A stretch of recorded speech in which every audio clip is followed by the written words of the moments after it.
a ton of times, only played 9 games. You got to keep Stafford healthy. How do you feel about the offensive line, Colin? Because Stafford's 37 going into he turns 38 in February, right around the Super Bowl. And, you got to look at it. He's getting a little long in the tooth there, is Stafford. Yeah, I think what they're going to do, they have 2 first-round picks. Ideally, they would take a quarterback, and if their pick will be too good to get a quarterback without giving up the farm, but Atlanta's pick, they have that, may not be. But the first 3 positions they're going to draft, quarterback, offensive tackle, and corner. They're pretty stout everywhere else. They're not looking to bum rush him out. They would like to draft a quarterback and have him sit because they want him to play this year and next year. And they want the young quarterback to sit behind him because Stafford has such great work habits and such a cerebral approach to the game. But I think they're resting him, and I think they've done this 3 straight years. They're not looking to get rid of him. They would like him to be the starting quarterback this year and next. But I do believe, and I know this, I got it sourced, they're going to go big game hunting on quarterback. The Rams are really smart. They saw this quarterback class a couple years ago. There's 3 guys, maybe 4 if Nussmeier hits at LSU, that are top 10, top 12 capable quarterbacks, and I don't think there's a wide gap. I think my take is Drew Aller right now is the guy I would take 1, but let's watch Arch Manning play. So they're gonna draft a quarterback without the need to play him. That's their key. Is they don't want to have to play him the first year, which would be Matt's last year probably as a Ram. Yeah. I mean, they definitely have their both short-term and long-term plan in mind. I think the Rams have been incredibly smart with this, but I don't want to focus too much on the future and what they're going to be doing next year. It's this year, I'm kind of a firm believer in, like, unless there's something really prominent to talk about, it's like I want to focus on 2025, right? I want to focus on this season and what the Rams have. And of course, I think they're going to, take it easy with an older veteran quarterback. Matt Hasselbeck, both Hasselbeck brothers talked about this at length before when they were kind of talking about like Aaron Rodgers and whatnot, in terms of just like when you're a true veteran quarterback and have been in the NFL for a decade plus, like there's only so much that you only actually really even need to be around camp for. At a certain point, there's only so much really to do and whatnot. But it's not the best thing, right? You don't want to be in a situation where you're kind of just like, all right, we just want to be nice and easy, keep things, nice and light for our aging quarterback. Like it's not ideal.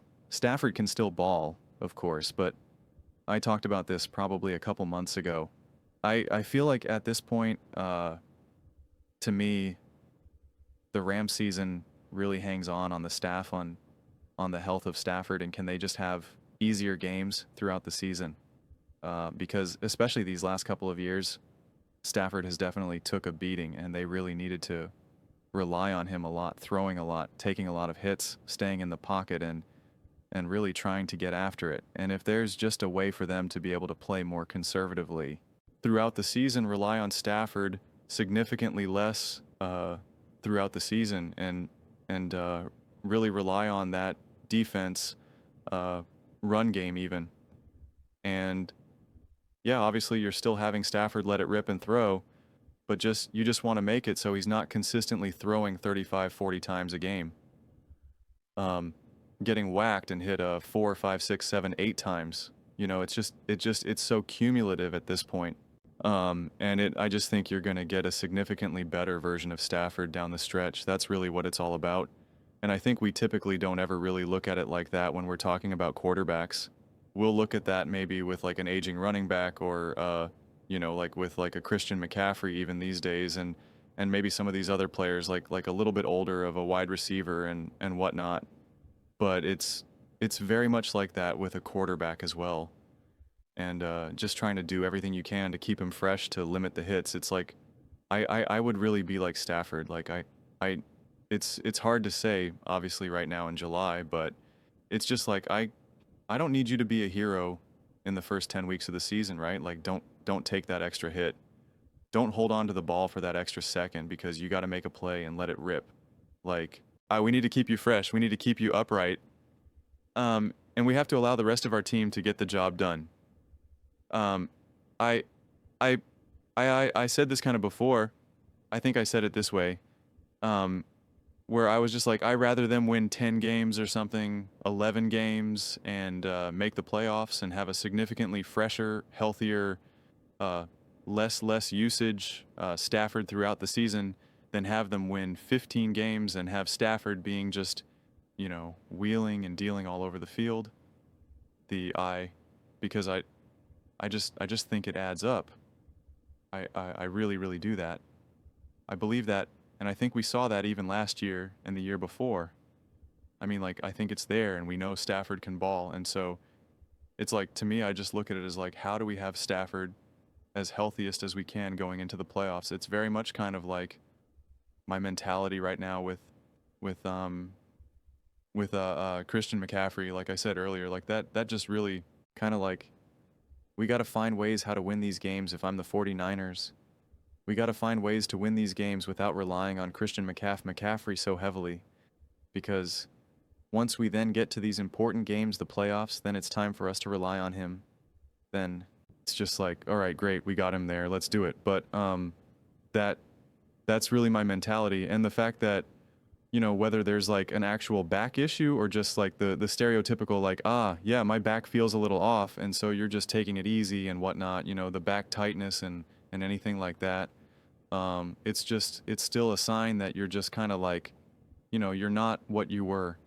And so things clearly have to change, right? You clearly have to adapt and work around it. But yeah, I mean, I don't think this is like the biggest deal. I don't know if this is necessarily like breaking news here or anything like that, but it is still a good jumping off point to kind of discuss the Rams and kind of like the TR, again, what I believe is just like the absolute utmost importance of just really, really keeping Stafford as fresh as you can week to week.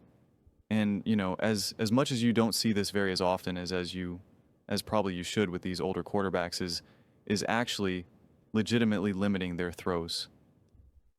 Limiting how much you're asking them to just let it rip game after game after game. Because like I said, man, it really does catch up to these older quarterbacks. They lose it in their shoulder. They lose it in their legs. Actually, a lot of their lower body, like it catches up to you combined if you're talking about just getting, a lot of hits and a lot of pressures. Like by the time you get to week 10, 11, 12, 13 onward, you're already running on fumes, and it's just like this team is clearly, and from my viewpoint, great enough and can do damage enough to like win serious, important games in the playoffs. So that's going to be something that I'm going to be looking out for throughout this season. And if they're able to get to the playoffs, win the division, whatever it may be, and I can look back on the season and say, okay, he's been protected. He hasn't, he hasn't had like a whole bunch of games where he's thrown the ball 35, 40 times. Like I will infinitely feel a million times stronger and more confident in the Rams than if I see like, all right, Matthew Stafford's been pressured top 7 in the league. He's been hit top 10 in the league. He's had like 10 games where he's thrown the ball 38, 40 times. Like then I'm going to be like, all right, he's not 100% in the playoffs. And I'll be very confident in that. So, to me, that's something to look out for, sure. But those are just my thoughts. I'd absolutely love to hear yours. What do you guys all think about Matthew Stafford? And his, the fact that he's already limited due to a back issue in camp. How important do you think that is? Do you think it doesn't really matter as much? Let me know in the comments below.